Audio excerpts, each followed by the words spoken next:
This is All India Radio. In the program Spotlight, we now bring you a discussion on Monsoon session of Parliament and its importance.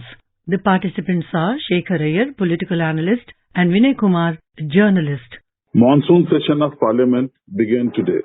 Opposition is all geared up to corner the government on a number of issues, including Agnipath military recruitment scheme, inflation, unemployment, and alleged collapse of constitutional bodies.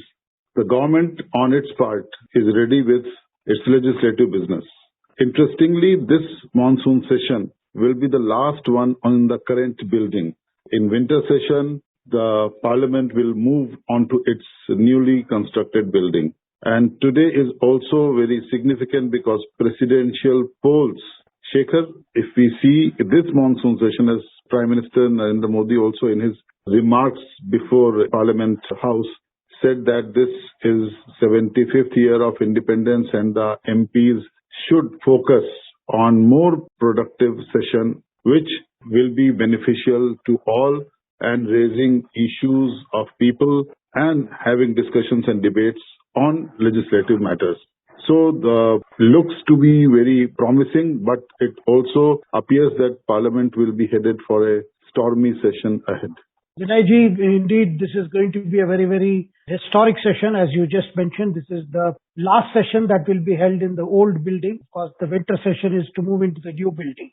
Now, with the Prime Minister urging the members of Parliament to hold intense debate with an open mind, is a kind of an invitation to all the members that there can be a good discussion, there can be a very orderly conduct of proceedings if all sides stick to the rules and follow the procedures. And as you mentioned, the most important event that is happening with the session, one is the election of the president, which has taken place today, and other will be the election of the vice president, which will take place on August 6th. And in between, you will see the inauguration of the new president on July 25th after the results are declared on June 21st.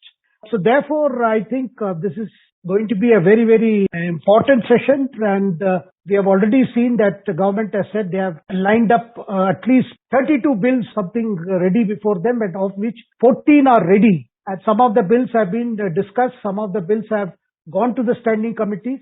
So there are very important legislative agenda. In fact, in terms of time that is there, what I understand is this is a total of 18 sittings, Vinayji, of which 108 hours are only there. If you look at in terms of sitting time, of which 62 hours will be allotted for the government's legislative business. So the rest of the time are available for the conduct of the opposition agenda. If opposition has anything, so they can easily do it. But then everything has to be in a structured way. That is what we have seen. Both the Lok Sabha Speaker as well as Parliamentary Affairs Minister also said yesterday that we don't want to pass any legislation without discussion. Because often the grouse of the opposition is, sufficient time was not given to discuss the bills.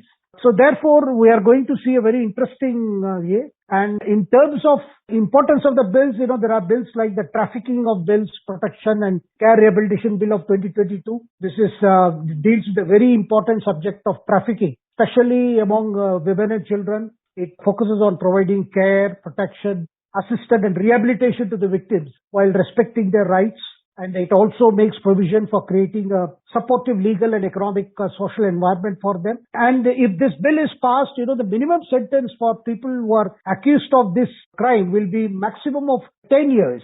The minimum of 7 years. And the fine would range from 1 lakh to 5 lakhs. This is a very important bill. Of course, there is another important bill which does concern journalists and others, which is the Registration of Press and Periodical Bills 2022. This bill is set to replace the old press and registration books, what is commonly known as the PRB Act of 1867. And the registration of digital media with the Press Registrar General, whom the central government is going to appoint, is one of the key provisions, thus bringing that digital news will be brought into its ambit. This is also a very important bill because this proposes a separate system of registration of e-papers and sought to remove the existing provisions of registration of books from its ambits. This is a very important bill. So what we gather from the draft bill a fine of up to 50,000 will be imposed on whoever owns, prints, publishes, edits any periodical without adhering to the profession. So this is a very important bill. Then, of course, there is the Forest Conservation Amendment Bill, which this bill seeks to amend Forest and Conservation Act of 1980, which among other things also clarifies regarding the various types of land.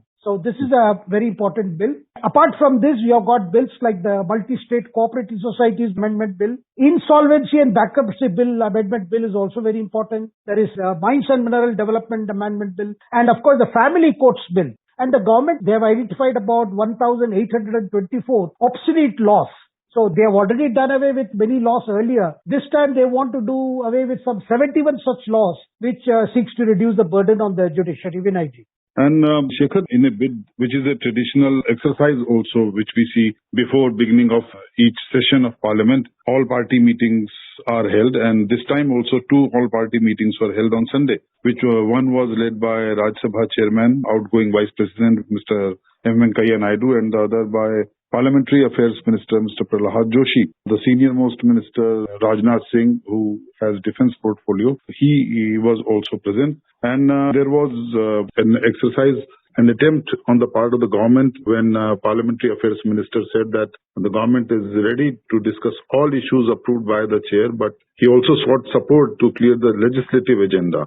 And significantly, he announced that on Tuesday, that is tomorrow, External Affairs Minister Dr. S. Jaishankar and Finance Minister Nirmala Sitharaman will brief an all-party meeting on the situation in Sri Lanka, which is in our neighborhood and where we have seen how it is embattling its economy and how people in Sri Lanka are hard-pressed even to meet their daily needs. So this situation also creates concern back home in India.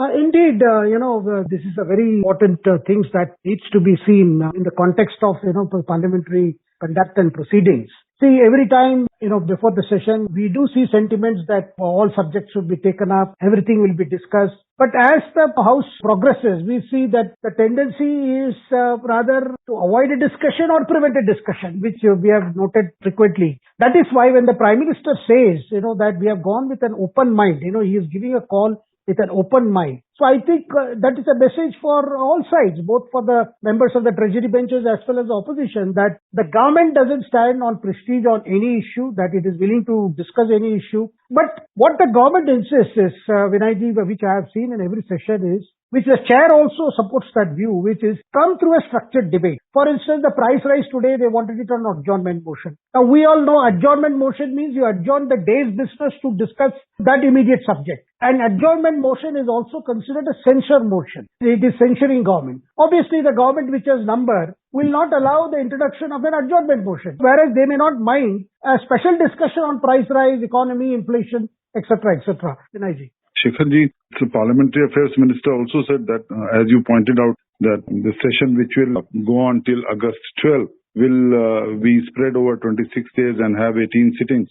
And even Defence Minister Rajnath Singh also said at the all-party meeting that all necessary efforts will be made by the government to discuss the matters of urgent public importance besides the usual legislative business in Parliament. And later on, the Congress issued a statement saying that, it wanted a smooth conduct of business of the House so that all important issues of public interest can be raised and addressed in Parliament. But however, it said that, more time be devoted to non-government business in the form of short duration discussions, calling attention motions, special mentions. But these are all set process and instruments available to the MPs to discuss matters during short duration discussion and calling attention motion and special mention. In fact, leader of opposition Mallikarjun Kharge, who is in Rajya Sabha, even appreciated the outgoing Vice President and Chairman of Rajya Sabha, Mr. Naidu's efforts for effective functioning of the House.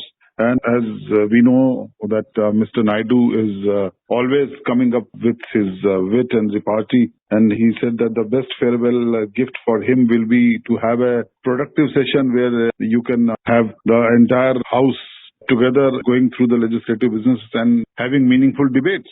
And this will be the also last session for Mr. Naidu, where, as you said, after August 6, we will have a new Vice President of the country.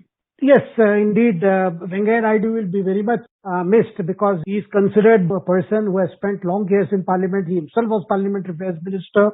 And as chairperson of the Rajya Sabha, we have seen Venkaiah Naidu coming up with his wit and with his one-liners, and at the same time, he has often also expressed anguish that valuable hours of the House wasted without discussion through disruption in proceedings and repeated adjournment of the House. Particularly, one would not like to recall what happened in the last monsoon session when we saw unruly behavior, and Venkaiah Naidu had the most difficult task of suspending 12 opposition members when the winter session happened for their conduct in the monsoon session. So, Venkaiah Naidu will retire with a lot of feelings, I would say, because he has presided over the House through very difficult times, at the same time very memorable times, because several important legislations were also passed under his stewardship. Vinayji. Also, Shekhar, all-party meeting which was attended by 36 parties, where the Congress said that, it plans to raise issues such as DHFL fraud, rising unemployment, fiscal and rupee value crisis, hate speech, Jammu Kashmir situation, and, other allegations against autonomous bodies, their collapse and things like that. But many parties at the all-party meeting also raised the issue of new forest conservation rules, as you were pointing out earlier, and which they claim that it dilutes the rights of tribals. And the other parties like Trinamool Congress, they have said that they will oppose updated list of unparliamentary words, which has also created a controversy among the opposition, which the government has said that's an exercise which has been going on since long. In the past also, this kind of list was made. And Agnipath scheme is another inflation and matters of foreign policy are other issues which opposition will try and raise during the monsoon session. Yes,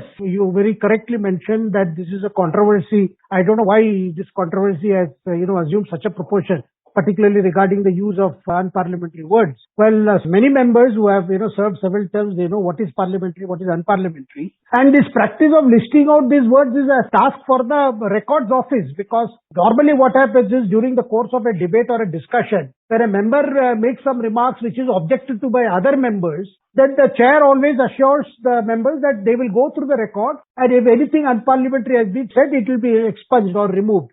This is purely for the record purpose, because when the member speaks, nobody is there to stop him or anything. But unfortunately, it was made out as if, some new gag order has come, which is not true. As we have seen the Lok Sabha Speaker, Om Birla ji clarified at least twice, saying that these are routine things. Similarly, one circular that said about, demonstrations should not be held within the precincts of Parliament. I mean, this is again, even the wordings were same. The same thing was issued in 2030. So I do not see why these issues become, unless of course the opposition believes that a particular type of narrative is necessary to fulfill its objective. So therefore they keep bringing this up. That being said, well, this is a good opportunity, I would say, for the members to, really take up issues, use the available methods or the instruments or provisions in the, rules and procedures for conduct of business, and take up issues which actually concern the public at large. There are so many issues. You mentioned some of them. Of course, price rise is an issue. You mentioned about the new scheme that has been brought for recruitment of young people in the armed forces. So there are several issues. And similarly, this time, Vinayji, you would have noticed that the government of India is organizing a special briefing on the Sri Lankan situation, in which both our External Affairs Minister S. Jaishankar and Finance Minister Nirmala Sitharaman, both will be briefing the members on Sri Lankan situation, which is of great interest to many of our MPs. Vinayji. Yeah, in fact, the DMK and the AIA-DMK also raised this issue of Sri Lankan crisis during all-party meeting, to which the government already assured that, on Tuesday it will hold another all-party meeting on Sri Lanka. Shekharji, I think the last word from you that, this looks to be a very interesting session where all attention will be riveted not only to the legislative business, but on how opposition parties are able to raise these issues which you said are affecting people at large. Exactly. I think one is often reminded of that old dictum, that every parliament session, a golden dictum which Pranab Mukherjee, our late President of India, used to often say, and it has been said by the former Prime Minister Atal Bihari Vajpayee ji also. The golden dictum is, let the opposition have its say and let the government have its say when it comes to legislative business. If this golden dictum is actually followed, and if the procedures are adopted in raising issues, I think one can see a very fruitful session. Thank you, Shekhar, for discussing these issues for the monsoon session of Parliament. Thank you very much. Thank you very much. You were listening to a discussion on monsoon session of Parliament and its importance. The participants were Shekhar Iyer, political analyst, and Vinay Kumar, journalist. This program was produced and presented by the News Services Division of All India Radio. You can listen to it on our mobile app, News on AIR. This program is also available on our YouTube channel, News on AIR Official.